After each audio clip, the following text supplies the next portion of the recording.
नमस्कार, city news में आपका स्वागत है।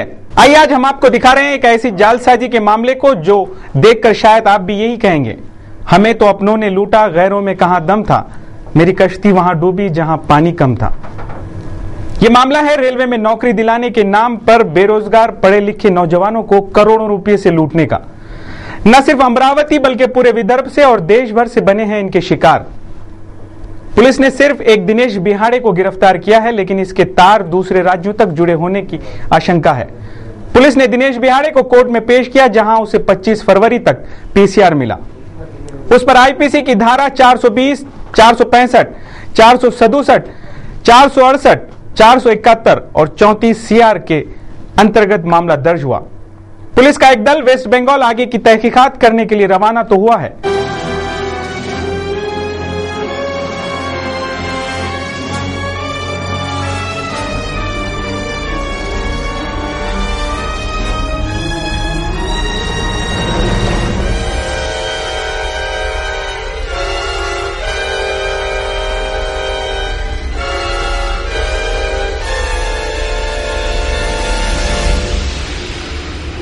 हर पढ़े लिखे नौजवान की ख्वाहिश होती है सरकारी नौकरी पाने की चाहत, चाहे वो ले देकर ही क्यों ना हो। देश में तेजी से बढ़ रही बेरोजगारी ही कहीं ना कहीं इसके पीछे कारण है। ऐसे ही बेरोजगारों की मजबूरी और नौकरी पाने की चाहत का फायदा उठाकर उन्हें विश्वास में लेकर नौकरी दिलाने के नाम पर करोड़ों रुपए से ठगा इन ठगियों ने, और ये मामला इस ठगी का है। बात शुरू होती है एक ऐसे इंसान से जो न रसूख वाला था न बहुत बड़ी पहुंच वाला। मामूली सी कैंटीन चलाने वाले इस शख्स का नाम है दिनेश बिहाड़े। मामला है वाशिम जिले के कारंजा लाट का।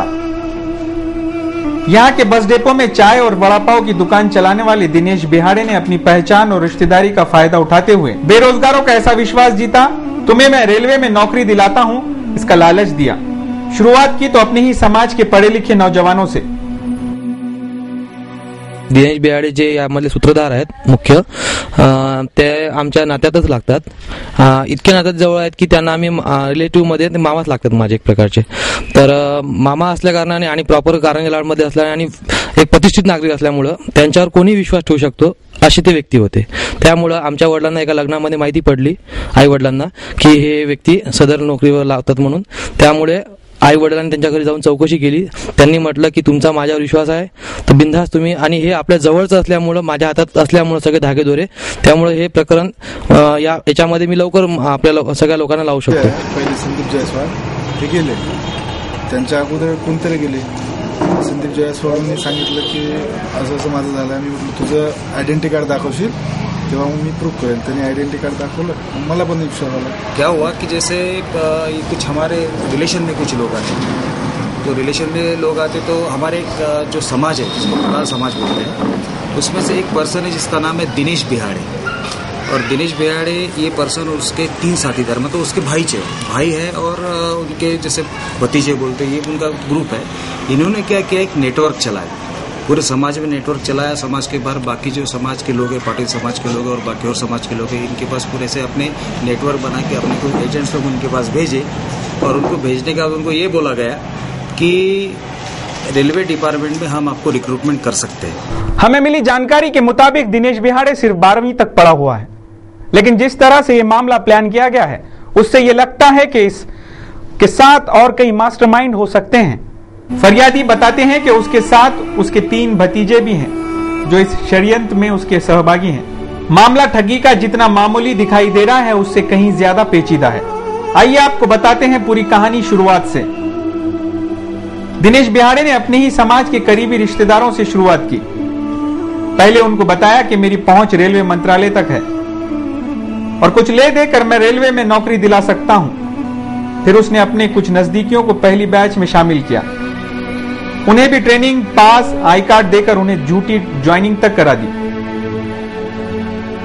यहां तक दिखाया कि सचमुच उसकी पहुंच लंबी है। यह सब देखने के बाद यह बात पूरे समाज में हवा की तरह फैलने लगी। उसके समाज के साथ अन्य समाज के लोग भी उसके साथ जुड़ने लगे।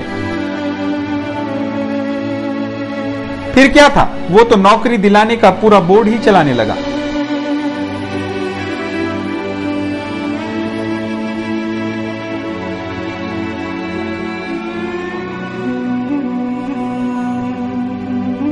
हे एवढंच नाही तर ते सांगायचे की माझ्या घरचे सुद्धा मी लावतोय, माझा पुतण्या लावलेला आहे पहिल्या बॅचमध्ये, हे लावलेले आहेत, सून लावलेली आहे, दुसरे भाचे लावलेले आहेत. म्हणजे इतक्या सगळ्यांचा विश्वास त्यांनी दाखवला आहे. आणि कारंजामधले आणखीन अदर पण आहेत, म्हणजे पाटील समाज लोक आहेत, दुसरे पण आहेत, म्हणजे SC/NT कॅटेगरी सगळ्याच लोकातले त्यांनी लावलेले आहेत. सोबतच त्यांच्या जवळचे आहेत, घनिष्ठ संबंधातले लोक आहेत.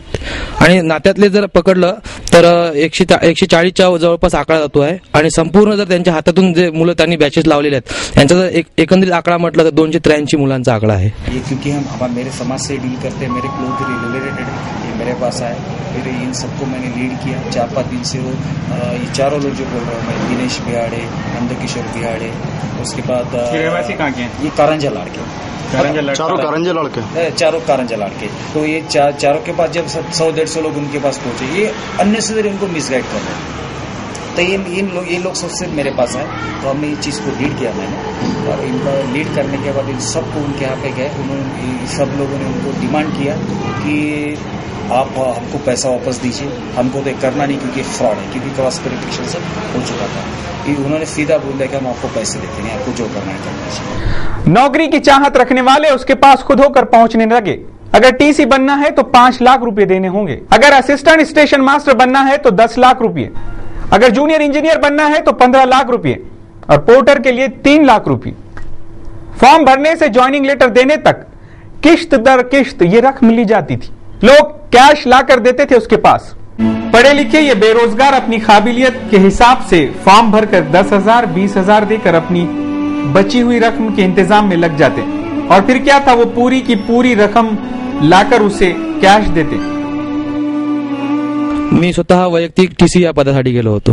त्यांनी 5 लाख सांगितले आहेत, सोबत 10,000 रुपये त्यांनी पहिले फॉर्मचे घेतलेले आहेत.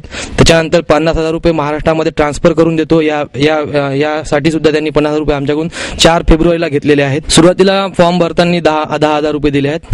त्याच्यानंतर दुसऱ्या वेळेस आम्ही ज्यावेळेस रिझल्ट तो लागतो नेटवर, त्या नेटवर रिझल्ट पाहिल्यानंतर 5 जर झाला तर लगेच तुम्ही 8 दिवसाच्या आतमध्ये तुम्हाला तुमचा पहिला टप्पा द्यायचा आहे 2.5 लाख रुपये. त्याच्यानंतर मेडिकलला जाताना त्यांनी तिकडून डॉक्युमेंट्स आम्हाला दिले आहेत. त्या डॉक्युमेंटवर त्यांनी सिग्नेचर साईन, गॅजेटेड ऑफिसर, कॉलेजचे प्रिन्सिपल्स, त्यानंतर अटेस्टेड असे करून त्यांनी सगळे ते डॉक्युमेंट दिले आहेत. ते डॉक्युमेंट आमचे त्यांनी ओरिजिनल डॉक्युमेंट घेतले होते, त्यामध्ये त्यांनी व्हेरिफिकेशन केलं. आणि ते मेडिकलला ज्यावेळेस जायचं त्याच्या 2 दिवस अगोदर त्यांनी आम्हाला दुसरा टप्पा जो उर्वरित आहे 2.5 लाखाचा तो सुद्धा त्यांनी द्यायला लावला. तुम्ही कॅश दिला का चेक दिला? कैश दिला. मतलब अगर आपको TC के पद पे अगर जाना है तो उसके लिए आपको 5 लाख देना पड़ेगा. आपको असिस्टेंट स्टेशन मास्टर मतलब ASME जो पोस्ट है रेलवे डिपार्टमेंट में, तो उसमें अगर आपको जाना है तो आपको 10 लाख देना पड़ेगा. आपको पोर्टर की पोस्ट है उसमें अगर जाना पड़ेगा आपको, तो आपको 3 लाख रुपए देना पड़ेगा. ये ऐसा उन्होंने नेटवर्क का जाल पूरे समाज में फैलाया. समाज के बाहर भी जैसे लोग कॉन्टैक्ट में लोग आते उनके ऊपर पूरा जाल फैला के लोगों को ट्रैप किया. और इन सब लोगों से कम विदर्भ रीजन से देखा जाए तो कम से कम 150 लोग इसमें अड़के हुए हैं. तो 150 लोगों के पास से, और अगर ये नेशनल लेवल का स्कैम है पूरा, नेशनल लेवल से कम ही आप समझ के चलेंगे तो 500 से 600 करोड़ रुपए का ये टोटल स्कैम होता है. तो ऐसे विदर्भ रीजन से हमारे समाज से कम 100-150 लोग हो गए, और बाकी और समाज के कम 80-90 लोग हो गए. ऐसे टोटल 250 से 280 के आसपास लोगों से TC के लिए 5 लाख रुपए, ASM के लिए 10 लाख रुपए, पोर्टर के लिए 3 लाख रुपए, ये हिसाब से पैसा कलेक्ट किया. जैसे जैसे विश्वास बढ़ता वो बची हुई रकम उसके पास जमा कराते. और ये विश्वास जीतने में सबसे बड़ा रोल निभाया उस वेबसाइट ने. हमने भी कोशिश की इसकी असलियत जानने की. वो वेबसाइट थी www.rrbguwahati.government.in. हमने कोशिश की उस वेबसाइट को सर्फ करने की तो पता चला वो वेबसाइट बंद है. उस पे लिखा था इंडेक्स ऑफ.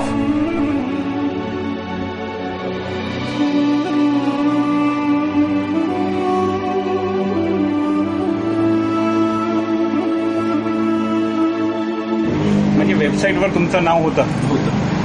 रेल्वेचीच वेबसाईट होती? रेल्वेचीच वेबसाईटची आता सध्या ती वेबसाईट पूर्ण बंद झालेली आहे. तिची कॉपी काढून ठेवली. सब कुछ असली जैसा था लेकिन था फर्जी. फर्जी फॉर्म, फर्जी भर्ती, फर्जी ट्रेनिंग, फर्जी आई कार्ड, यहां तक के फर्जी ज्वाइनिंग लेटर भी. लेकिन रेलवे के पास असली कैसे?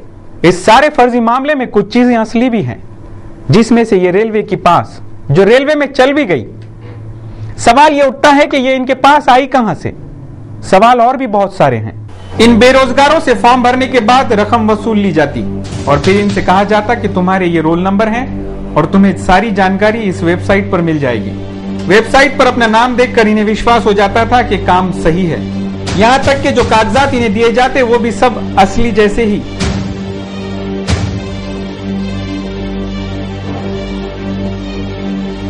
सबसे पहले तो आप देखिए ये एनवलप, ये आई कार्ड, ये रोल नंबर वाला फॉर्म, ये रिजल्ट, ये मेडिकल फॉर्म,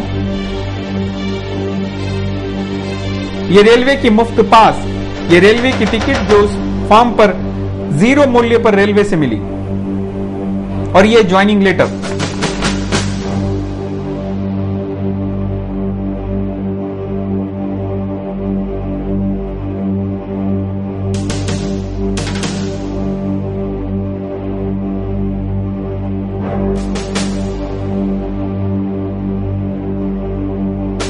कलकत्त्यामध्ये पहिले आम्ही गेलो त्यावेळेस आमचं हॉटेलमध्ये पहिले फॉर्म भरण्यात आला।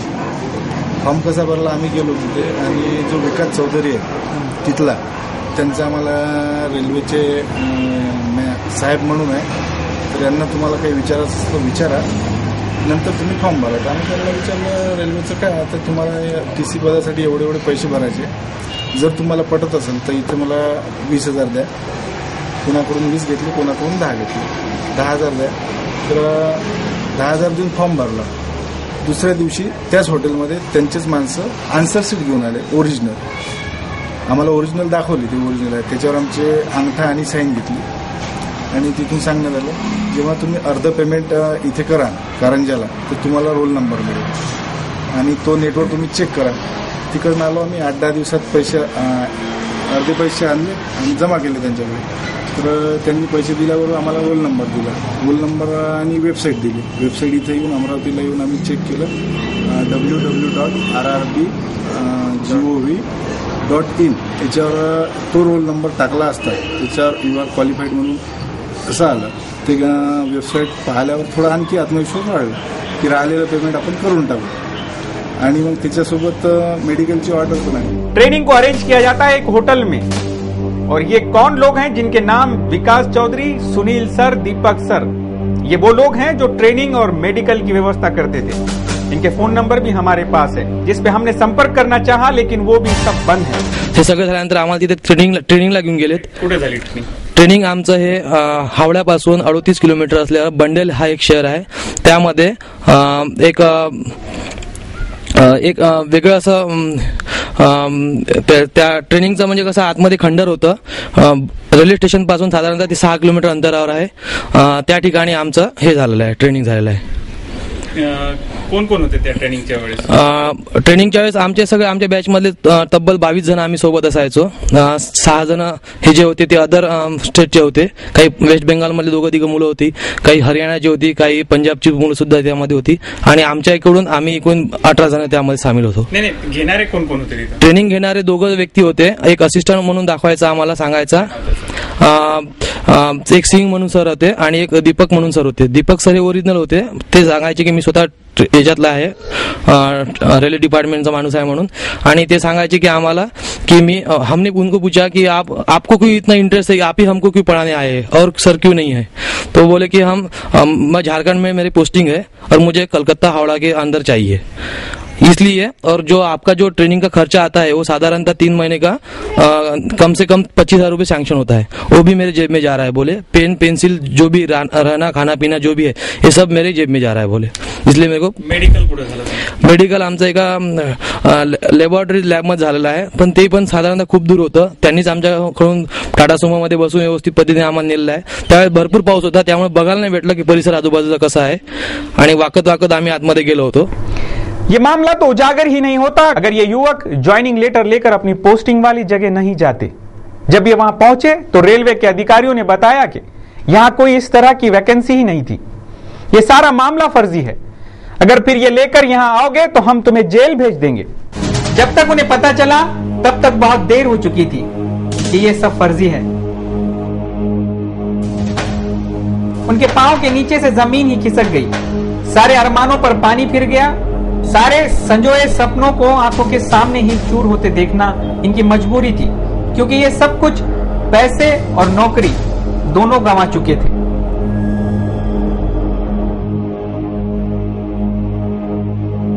आणि मला जो मी आधी जॉब करायचो 3 महिन्या अगोदर मला त्यांनी जॉब पण सोडायला लावलेला आहे ट्रेनिंगला जाण्यासाठी.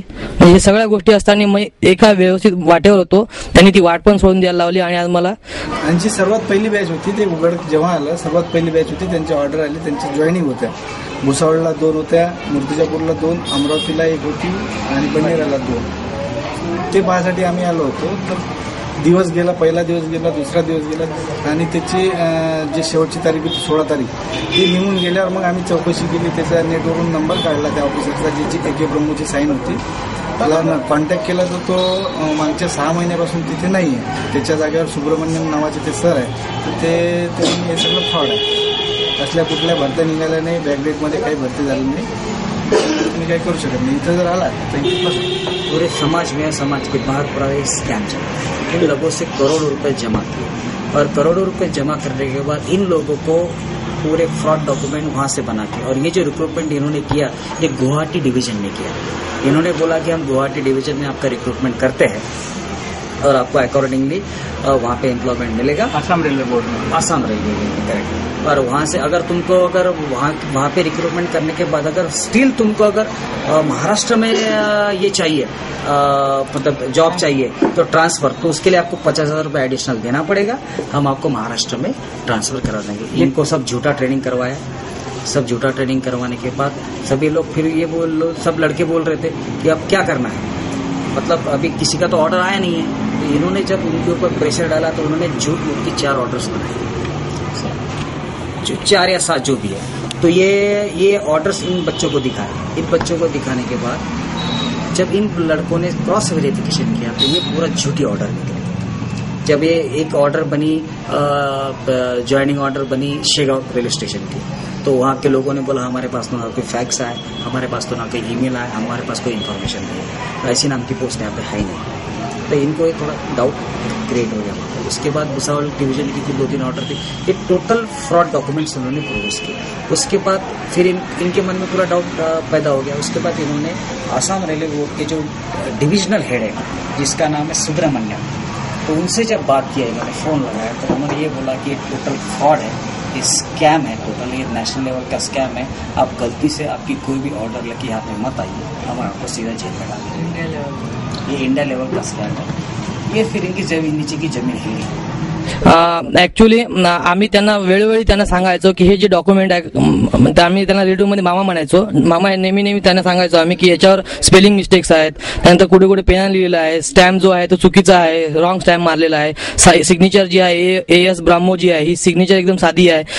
असं हे नसतात. किंवा आम्ही ज्यावेळेस पहिल्या दिवशी ट्रेनिंगला गेलो त्यावेळेस ट्रेनिंगमध्ये सुद्धा आम्ही काही प्रश्न असे विचारले, त्यामुळे तिथं त्यांना थोडंसं असं वाटलं की अरे हे इतके खळबळ कसे का करत आहेत. त्यामुळे संध्याकाळी आम्हाला पुन्हा मामांचा फोन आला की अरे तुम्ही प्रश्न विचारू नका, तुम्ही शांततेने राहा. म्हणजे आम्ही सुशिक्षित जे मुलं होतो, चांगले MPhil झालेले किंवा MBA झालेली मुलं अशी ती खूप स्ट्रॉंग मध्ये प्रश्न विचारायची. नंतर पहिल्या दिवशी ट्रेनिंग घेताना आम्ही सायंकाळी त्यांना लगेच म्हटलं की आम्हाला हे ट्रेनिंग करणं नको आहे, आम्हाला ओरिजिनल जे ट्रेनिंग असतं गव्हर्नमेंटचं तेच आम्हाला करायचं आहे. तर त्यांनी सांगितलं की हे सगळं सियालडाला होतं, आसाम राज्यामध्ये सियालडा आहे, इथून ते बरंच लांब आहे आणि तिथे फक्त 2च जागा आहेत, तर इतक्या लोकांचं होणार नाही. आणि ते इंग्लिश टू इंग्लिश एक्झाम असतं, ट्रेनिंग असतं, ती एक्झाम तुम्हाला स्वतःच पास व्हावं लागेल. माझा आणि तुमचा हिशोब संपला आहे. मग आता मी आतापर्यंत तुमच्यासोबत होतो, त्याच्यानंतर तुमच्यासोबत राहणार नाही. जर तुम्हाला माझ्यासोबत राहायचं असेल तर स्टेशनवर लागल्यानंतरही मी तुमच्यासोबत 110% राहील, असं त्यांचं वक्तव्य होतं. झूठी ट्रेनिंग, झूठा मेडिकल जांच और झूठे अधिकारी तक बना डाले इन्होंने. इन ठगियों के दिमाग की शातिरपण को तो देखिए. ट्रेनिंग कुठे झालं होतं तुमचं? कलकत्त्याला ते बनवलेलं होतं ट्रेनिंग. एका रेल्वे क्वार्टर, जुने रेल्वे क्वार्टर होते कलकत्त्यामध्ये. पहिले आम्ही गेलो तर त्यावेळेस आमचं हॉटेलमध्ये पहिले फॉर्म भरण्यात आला. इस सारे मामले में सैकड़ों हैं ठगियों के शिकार. अमरावती जिले ही नहीं, विदर्भ से और पूरे देश भर से हो सकते हैं इनके शिकार. सिर्फ कारंज के ही हैं कई बेरोजगार. जानकार तो यहां तक बताते हैं कि सिर्फ ST महामंडल के कर्मचारियों के ही सैकड़ों लड़के और कई बड़े बड़े अधिकारियों के हैं इसमें लड़के. लेकिन बहुत सारे सामने आने से डर रहे हैं. जब इन पीड़ितों को पता चला कि ये फर्जी है तो उन्होंने कोशिश की अपनी रिश्तेदारी की या विश्वास की दुहाई देकर पैसे मांग लेंगे, लेकिन वो अपनी बात से मुकर गया और सारे पैसे डकार गया. फिर इन लोगों ने कारंजा जाकर उस पर दबाव बनाया, लेकिन कुछ हासिल नहीं हुआ. फिर ये सब इकट्ठा होकर उसके घर गए, उसके घर का घेराव किया.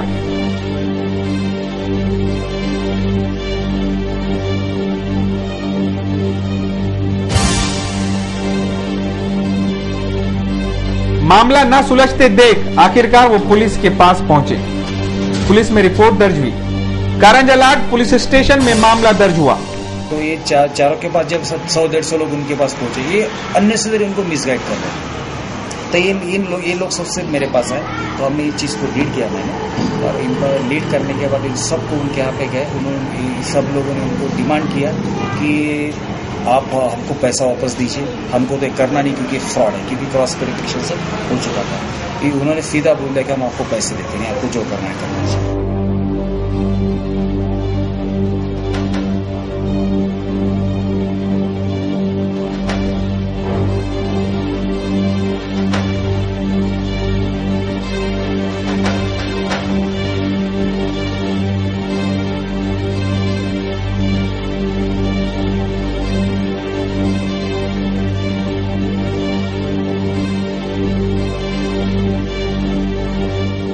सारे रुपये डकारने वाले के खिलाफ इन बेरोजगार पीड़ितों ने इकट्ठा होकर रिपोर्ट लिखवाई। पुलिस ने दिनेश बिहाड़े को और उसके भतीजे नंदू बिहाड़े को घर से गिरफ्तार भी किया, लेकिन नंदू से सिर्फ पूछताछ कर छोड़ दिया गया, जबकि दिनेश बिहाड़े को 25 फरवरी तक पीसीआर दिया गया। पुलिस ने मामले की गंभीरता देख दिनेश बिहाड़े को और उसके भतीजे नंदू बिहाड़े को उनके घर से नूतन कॉलोनी कारंजा लाट से गिरफ्तार किया।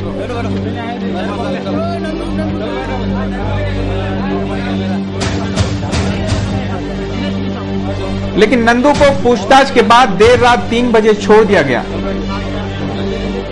जबकि फरियादियों का कहना है कि इस जालसाजी के मामले में चाचा भतीजे शामिल हैं। कारंजा में तो यहां तक कि चर्चा सुनने को मिली कि स्थानीय नेता और वहां के विधायक और नगर अध्यक्ष का ये परिवार इनके बहुत करीबी है, और ये 1 घंटे तक पुलिस स्टेशन में इस दिनेश बिहाड़े और नंदू बिहाड़े से एक बंद कमरे में चर्चा करते देखे गए, और दूसरे दिन भी इन्होंने पुलिस स्टेशन में हाजिरी लगाई थी। इन सारी बातों की लोगों में चर्चा है कि क्या जांच सही दिशा में होगी।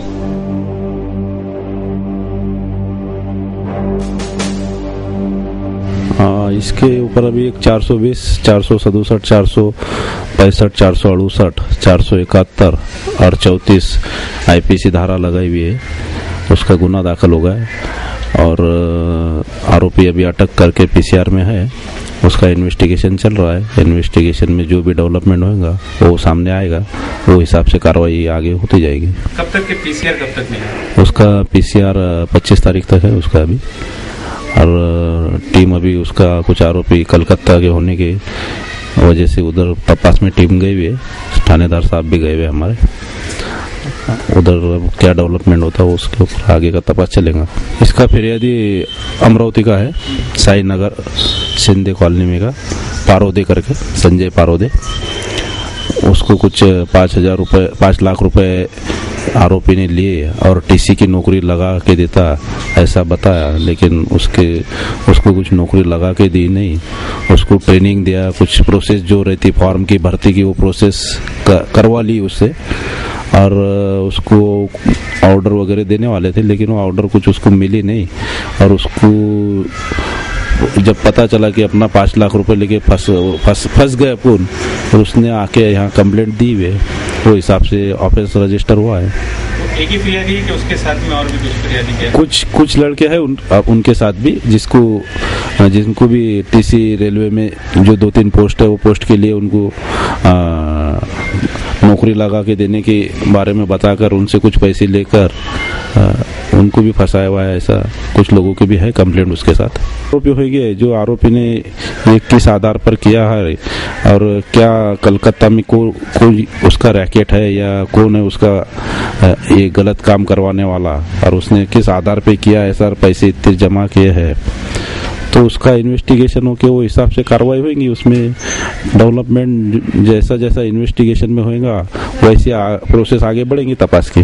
सिटी न्यूज की टीम जब कारंजा लाट इस मामले की हकीकत जानने पहुंची तो हमें स्थानीय हालात से पता चला कि सिर्फ कारंजा लाट के ही 53 से अधिक लड़के हैं इस ठगी के शिकार। स्थानीय कुछ लोगों से जब हमने बात की तो पता चला ये पूरा रेलवे भर्ती प्रकरण जो है ये फर्जी डॉक्यूमेंट्स लेके और फर्जी वेबसाइट बना के जो सुशिक्षित बेरोजगार युवक है उनको बेदखल करके इसमें पैसे के बलबूते पर नौकरी देने का जो प्रयास बताया उसमें उनकी दिशा भूल की हुई।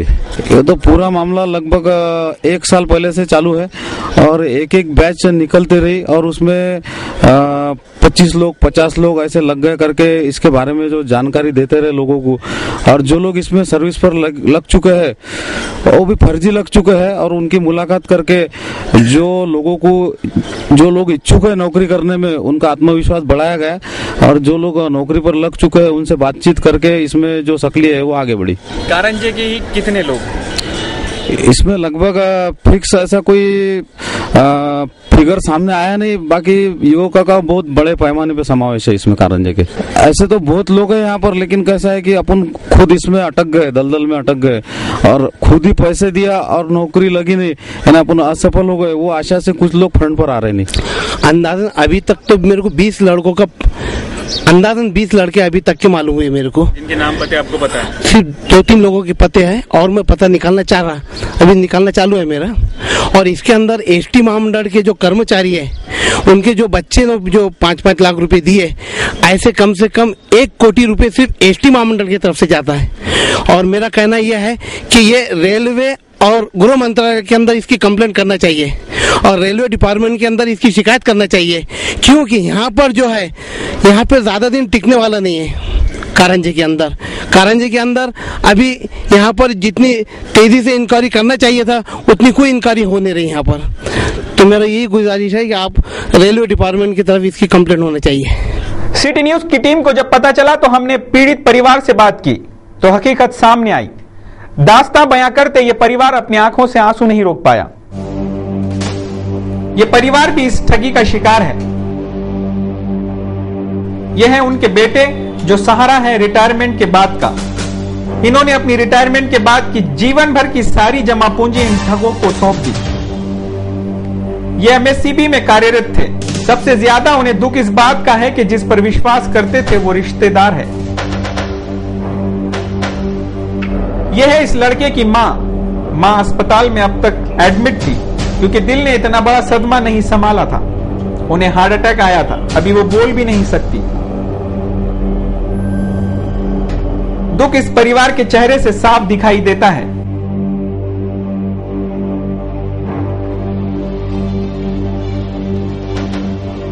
आंखें भर आती है जब इस सदमे की बात सामने आती है।